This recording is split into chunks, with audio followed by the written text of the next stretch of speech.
Mu linnya lya Paatiri n'erya Mwana n'erya Mwoyo Mutuukirivu. Amiina. Essaala Bikira Maaliya gy'ateesammula. Ayi Mariya Kabaka wange mmange, nze neeyanjulira gy'oli nga sirina kyendekayo, ate nkusingira omusingo gw'okwagala kwange, nkusingira leero amaaso gange, amatu gange, akamwa kange, omwoyo gwange, nange nkwekwasa nze n'omulamba. Ayi mmange omulungi, bw'olaba neerimbise ku ggwe, naawe nkuuma, zibiranga omuddu wo kubo. Mbalamusaako nnyo nnyini ddala bakulu mu linnya lya Mukama waffe era mulokozi waffe Yezu Kristu. Mu nnyonyi yaffe eya wiiki eno, kuva mu Kiwonvu kwolekera Buwanguzi. Kuva mu Kiwonvu kwolekera Buwanguzi. Njagala okitwala nti ekigambo kusoomoozebwa si kipya eri omuntu yenna akyali mu nsi muno. Era buli lukya ku nsi wabaawo abayita mu kusoomoozebwa mu ngeri emu oba endala. Okusoomoozebwa si kikolimo, ekyo nsaba okitegeere. Okusoomoozebwa si kikolimo, nedda. Okubeera ng'oli mu nsi muno kikumala okuba nti oli omu ku abo abatajja kuwona kuyita mu kusoomoozebwa leero oba enkya. Waliwo w'obeera mu Kiwonvu, olabira ddala nga ggwe ebyo bikomye.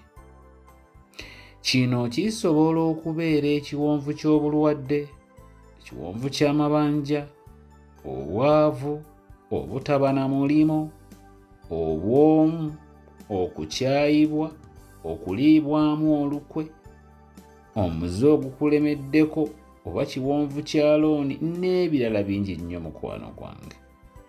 Wabula ng'oli mu kiwonvu omwo kyangu okuggwaamu amaanyi oba oli awo n'okutendewalirwa. Mu kitabo ky'Ozeya omulanzi, Mukama atugamba nti ajja kukyusa ekiwonvu ky'ennaku n'okusoomoozebwa, abifuula omulyango gw'essuubi. That he will transform the valley of trouble into a gateway of hope. Ekiwonvu kyonna ky'olimu, Omukama ali mu kugamba mu munyenye ya wiiki eno nti ayagala era amaliridde kifuula omulyango gw'essuubi. Mu kiwonvu ekyo kyennyini ky'olimu, ayagala kikuviiremu essanyu erigenda okwewuunyisa ennaku zonna ez'obulamu bwo. Bambi tokkiriza kiwonvu kuwabya na kukuwugula. Kya kaseera buseera, ate si kyo wabula Katonda yekka y'alina ekigambo ekisembayo ku bulamu bwo. Weesigenga Katonda mu buli mbeera munnange, ate omusabe enneema ey'okuba nti bulijjo ng'oli mu kiwonvu osigale nga oyimusa linnya lye era ng'olina obuvumu obuyimusa eddoboozi n'ogamba nti ayi Kitange ow'omu ggulu, ku ssaawa zino ndi mu kiwonvu naye nkimanyi nti kyakaseera buseera, ate wenkiviiramu mmanyi nti ontegekedde olujjuliro mu maaso g'abalabe bange. You need that grace. Kyekituufu kiri nti si kyangu kutuuka ku buwanguzi bwa nnamaddala nga toyiseeko mu kiwonvu. I mean, it's almost impossible, or near to impossible. Mark this, my friend. The valley is not there to stop, but to promote you. Otuufu ng'oli mu kiwonvu, waliwo olw'olaba ng'osigadde wekka, era nga tolina muntu yenna bambi gw'osobola kwesigamako. Nkubuulire mukwano gwange, mu kiwonvu ekyo mw'oli toliimu wekka, olimu ne Katonda. Ate taliimu bubeezi naawe, wabula mwali okukozesa ekiwonvu ekyo okutwala ku ddaala eriddako erijja ggwe okwewuunyisa. Ngambye Mukama tali bubeezi naawe mu kiwonvu because oyinza okuba ng'olaba ng'alimu wekka. Toliimu wekka, olimu ne Mukama. Naye era toliimu bubeezi naye, taliimu bubeezi mu kiwonvu ekyo naawe. Mwali okukozesa ekiwonvu ekyo kutwala ku ddaala eriddako. Ekiwonvu Abayisirayiri gye baali bagumbye mu kweteekateeka Dawudi asobole okulwanagana ne Goliyaathi, bakiyita ekiwonvu kya Ela. Tolowooza nti yali nsobi okuba nti okweteekateeka kuno kwali mu kiwonvu. Eno yali nteekateeka ya Katonda. Nange ennaku 40 buli ku makya n'akawungeezi, Goliyaathi yayimiriranga ku lusozi okumpi ne Sokoth, abalala bayita Soko, awamu n'akatundu akayitibwa Azeka. Yayimiriranga wakati awo, wakati w'obutundu obubiri, Soko ne Azeka. N'alangiranga Abayisirayiri n'okubakyokoozanga kuwatadde. Buli ku makya n'akawungeezi, n'abalangira n'abakyokooza. Ababadde batambula nange kati nkakasa mumanyi bulungi Goliyaathi yaani, amaanyi ge, obukugu awamu n'obusobozi bye yalina mu nsonga z'okulwana. Buli bwe yavangayo mu nnaku ezo 4 n'ayimirira waggulu n'aleekaanira ku lusozi nga Sawulo awamu n'Abayisirayiri bonna batandika okutintima n'okweraliikirira. Twali olwo Dawudi yeesowolayo ng'ajjudde Mwoyo wa Mukama, n'agamba nti musajja kyono atalina mulongoofu asoomooza era atyoboola eggye lya Mukama. That is David. N'ayongerako n'agamba nti tusobola okuba nga tuli mu kiwonvu kati, naye ffe tulina Katonda, ffe abali mu kiwonvu tulina Katonda waffe omulwanyi nnamige atawangulwa era nantalemwa era atalemererwangako. Yes, we are in the valley, but you, Goliath, don't determine our destiny. Only God does. Yamugamba nti ojja gye ndi n'ekisa wamu n'effumu, naye nze nzija gy'oli mu maanyi era mu linnya lya Katonda wange omulamu, Katonda wa Isirayiri. Bulira obuvumu, wabula abyogera ali mu kiwonvu. Nti era leero ngenda kuggyako omutwe. Olwo avuddeyo waggulu, bavudde mu kweteekateeka mu kiwonvu wansi, bazza ku lusozi olumu bali ku lulala. N'ayimusa ebigambo ebyo, n'ayogera ebigambo ebyo, n'ayongerako nti era leero ngenda kuggyako omutwe, ate n'emirambo gy'abalwanyi b'Abafilisitiini ngigabula ebinyonyi eby'omu bbanga. Wano olirawo bulungi munnange, Abayisirayiri bonna baali mu kiwonvu kye kimu nga beeteekateeka. Baalina omulabe y'omu n'okutiisibwatiisibwa kwe kumu. Wabula ye Dawudi newaakubadde yali mu kiwonvu ne banne, yalina endaba y'ebintu ya njawulo nnyo. Omulabe teyamuleka kubakinako, yamuddamu era n'amulaga nti tamutidde. By the way, never be fooled. The devil has no new tricks. Ebiwonvu bijja kubaawo bulijjo, naye by'oyogera ng'oli mu kiwonvu bye bijja okusinziirwako okuvaayo okwo oba okusigalayo okwo. Father, nze nga ndaba ng'ataawone, nga ndaba ng'atalifuna ku ssanyu mu bulamu bw'ensi eno. Wabula bano abaana be nazaala nga ndaba loosi njereere. Ebigambo ebifaananako ng'ebyo bingi tubyogera, naye bikomi wano. Mukwano gwange weewalenga okukkiriziganyanga n'ebyo omulabe byakukiika mu maaso, kubanga ebigambo ng'ebyo byaba akulindiridde okwogera olwo aba wiina. Teweerabira nti y'ekyo ky'aba ayagala. Mu kifo ky'okkola ekyo, kiriziganya oba yatula ebisuubizo bya Katonda gy'oli. olw'omulabe ajja kuba anafuye. Bwe wabaawo abalanga mu linnya ly'omulabe nti togenda kuwona, gwe kyusa olange nti sigenda kufa kati ate ngenda kuwona mu linnya erya Yezu. Yes. Wabula gundi eyo looni gye walya n'ago amabanja gw'owedde. Badde mubagambe nti amangu ddala nze gwe mulaba ngenda kubanga nze mpola era nga seewola. Nannyini ggulu agenda kunzigulira emiryango gy'eggulu, akyusa obulamu bwange, mugenda kwewuunya. Baddemu bw'oti. Wabula gw'olabye abaana bo boonoonese, abaana bo boonoonese era bambi abo bakusaze. Olabye aboogera ebyo baddemu nti nkiraba abaana bange kaakano bali mu kiwonvu, naye mbabuulira abaana abo be mulaba bagenda kuba balamu, bawanguzi, b'amaanyi n'okukirawo, era byonna Omukama bye yasuubiza abaana b'abazadde bonna abamwesiga, abaana bange bagenda kubituukako mu linnya erya Yezu. Wow. Yes. Bagambe nti abaana bange kiraba kati bali mu kiwonvu, mubayita boononefu, boononese. Yes, I see it now. Naye mbabuulira abaana abo be mulaba bagenda kuba balamu, bawanguzi, b'amaanyi n'okukirawo, era byonna Omukama bye yasuubiza abaana b'abazadde bonna abamwesiga, abaana bange bagenda kubituukako mu linnya erya Yezu. Bwe kibanga by'oyogerera mu kiwonvu oyagala bifuuka omulyango gw'essuubi, olina okuyiga okulanga ebigambo by'obulamu, essuubi awamu n'obuwanguzi.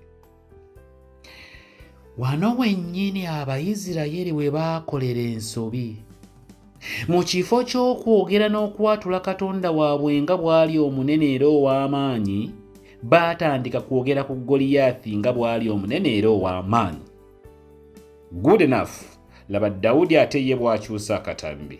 Mu kifo ky'okwogera ku Goliyaathi nga bw'ali omunene era ow'amaanyi, yatandika kulanga na kwatula Katonda waabwe nga bw'ali omunene era ow'amaanyi. Bo baali Abayisirayiri baali mu kugeza na kuyimusa mulabe, Dawudi n'asalawo okugeza n'okuyimusa Katonda. That's the only difference. Ngambye bo bali basalawo kugeza na kuyimusa mulabe. Bangi tulaga ebizibu byaffe nga bibiri eby'amaanyi ennyo, era nze naye omulabe mu maleemu amaanyi ng'ate wakati mu bizibu ebyo oyimusa Katonda nga bw'ali omunene okusinga ebizibu byo. Dawudi yasalawo kugeza na kuyimusa Katonda waabwe newakubadde ye ne banne baali mu kiwonvu. Nkusaba era nkusabira mukwano gwange oleme kubeera Abayisirayiri abaali mu kiwonvu ne badda mu maziga okunyiiziira n'okwekubagiza. Beera Dawudi, naye yali mu kiwonvu kyekimu ne banne, naye ye n'asalawo okuyimusa n'okwoleka amaanyi g'erinnya lya Mukama nga bwe liri ery'amaanyi, ate era nga ddala amaanyi gaaliraga, gakyaliraga era galiriraga eri abo bonna abalisigala nga beesigwa eri Mukama.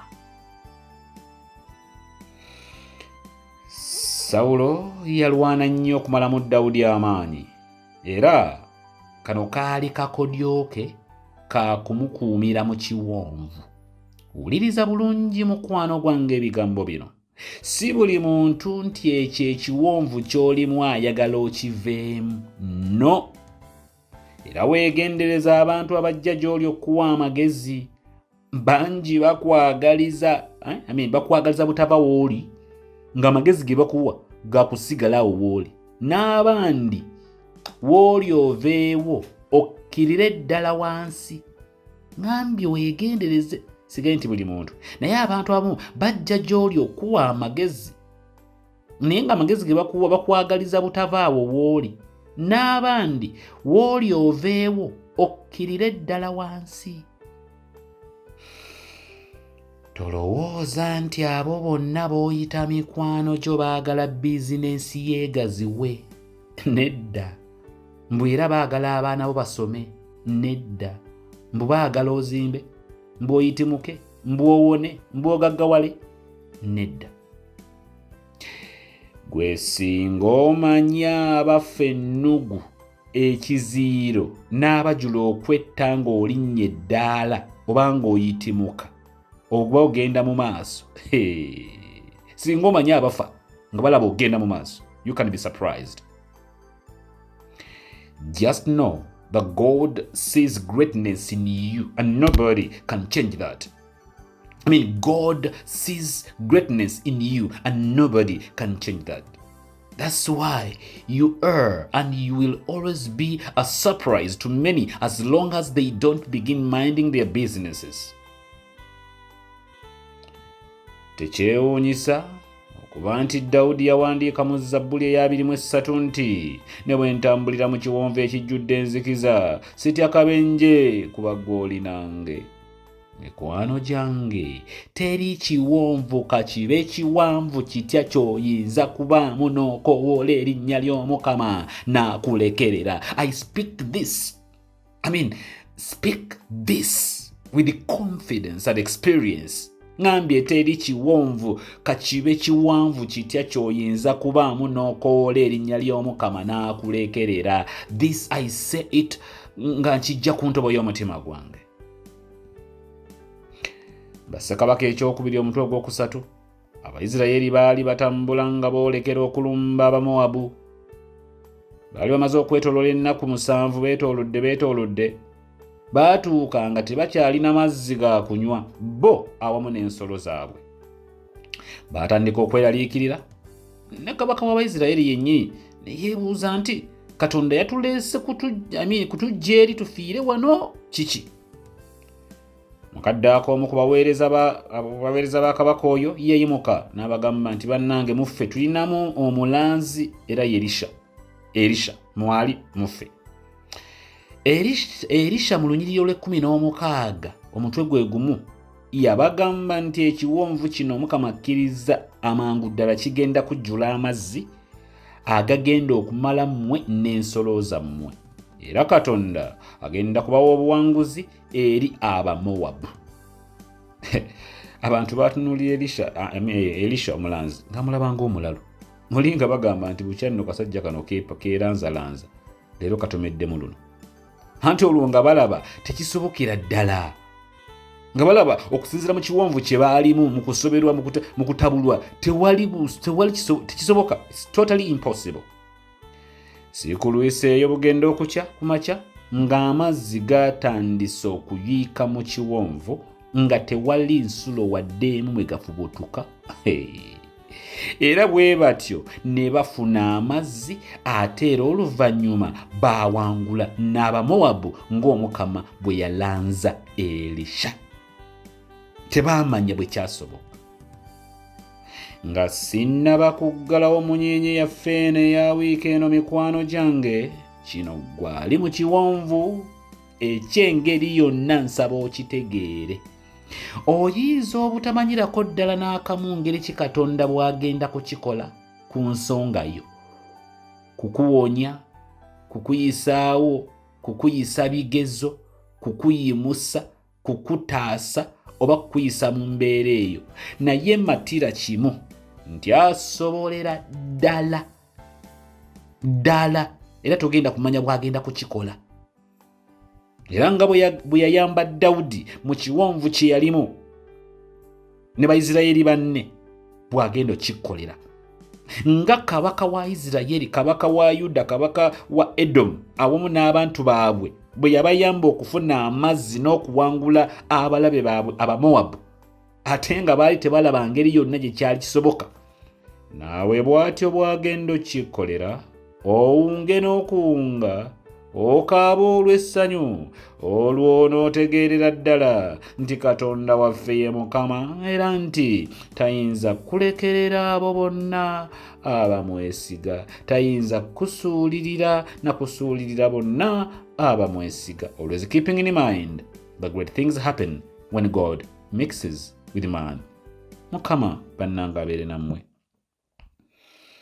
N'omukisa gwa Katonda omuyinza wa buli kantu paatiri ne Mwana ne Mwoyo Omutuukirivu naye gubakuume gubasigaleko kati n'ennaku zonna ez'obulamu bwammwe.